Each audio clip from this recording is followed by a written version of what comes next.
Welcome grade 10s, we are back with another video on grade 10 algebraic expressions. Ons is terug met algebraïese uitdrukkings, spesifiek met faktorisering, en nou gaan ons kyk in hierdie video na die faktorisering van die som en verskil van 2/3 magte. So that's the sum and difference of two cubes. So I got a couple here from the Mind Action Series textbook, Mind Action Series, and we are working from exercise 11.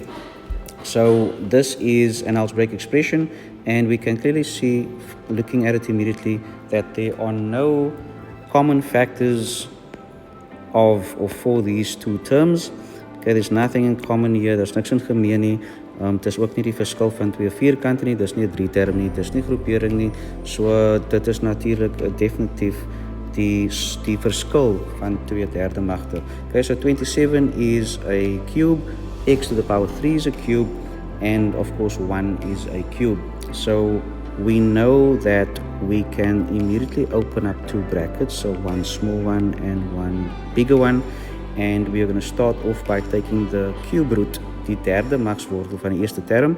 So that will be the cube root of 27, which is 3, and of x to the power 3 it is x. And then we'll keep the minus sign of the original expression, and we're going to take the cube root of 1, which is just 1. And then in the second bracket, die tweede hakkie gaan ons dan skryf met wat vermenigvuldig ons 3x om weer vir ons 27x to die mag 3 te gee, en dit is natuurlik 9x to die mag 2.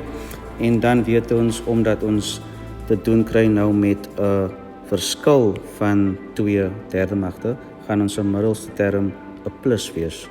Okay, we're going to carry a positive sign for the second term, or the middle term, and here the trick is, if you can call it a trick, is for us to multiply the first and second term in the first bracket together. So ons gaan hierdie twee vermenigvuldig, en dit gee dan vir ons middelste term. So let wel, ons vermenigvuldig net die 3x met die 1, net die waardes daarvan. We are not multiplying 3x with -1. Remember, the sign has already been determined here for us. So we are simply multiplying 3x with 1, which gives us 3x. And then what do I multiply -1 with to give me -1 again? That of course will be +1. So dit is +1 vermenigvuldig met -1, dit geef my -1. En daar is ons klaar gefaktoriseer. That's literally what you need to do. You've got your first bracket, second bracket, and if you had to multiply this back out again, you would find that you are going to get or end up with the exact same expression that you started off with at the top. Moving on to number 2, we again have two terms here, which are twee terme. Daar is niks in gemeen hierso nie, dit is nie die verskil van twee vierkante nie, dit is nie 'n 3-term nie. So natuurlik weet ons dis die som van 2/3 magte. Remember, in the first one we had the difference of two cubes. Here we now have the sum of two cubes. So let's have a look and see how this works. We'll open up a small bracket and a large bracket. We will take the cube root of the first term again, so that is 2x. And we will keep the plus sign. We'll take the cube root of 1, which is 1. And then we are going to write down in the second bracket, what do I need to multiply 2x with to get 8x to the power 3 again? And that of course will be 4x squared. So ek vermenigvuldig 4x to die mag 2 met 2x om vir my weer 8x to die mag 3 te gee. En nou, omdat ek sien dit is nou die som van 2/3 magte, weet ek my middelste term gaan nou 'n negatief dra. So ek het dan minus, en weer eens gaan ons die eerste term hier en die tweede term gaan ons met mekaar maal, en dit gee vir ons middelste term. So that will be 2x times 1, that is then just 2x.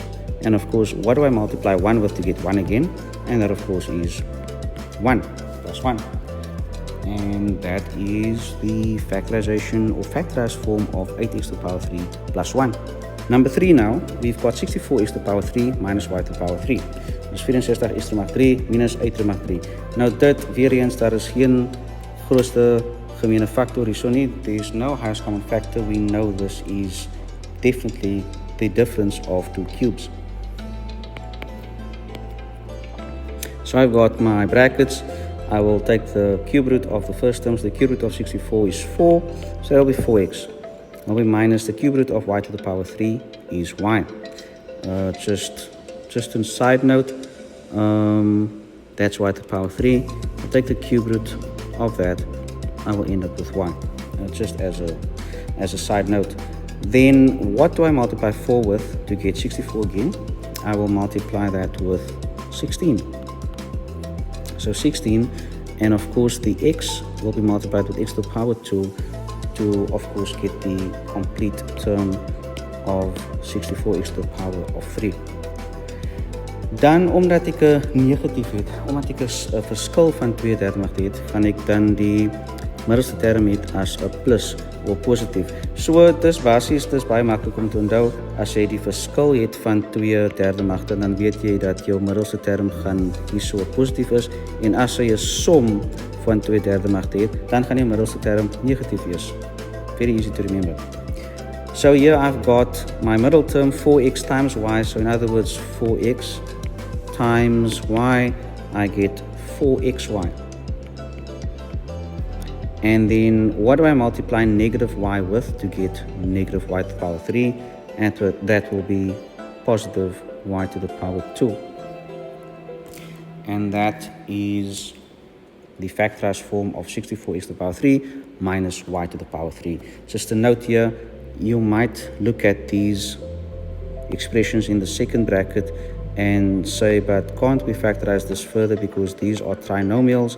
Here is 3 termen, but at the moment we are not able to because we do not at this level have the methods to do that, because when you look at these trinomials and you try to factorize them, you'll find that there is no combination of factors in the first and third term to give you the middle term that you seek, and that will be the same for each of these others. You can go try.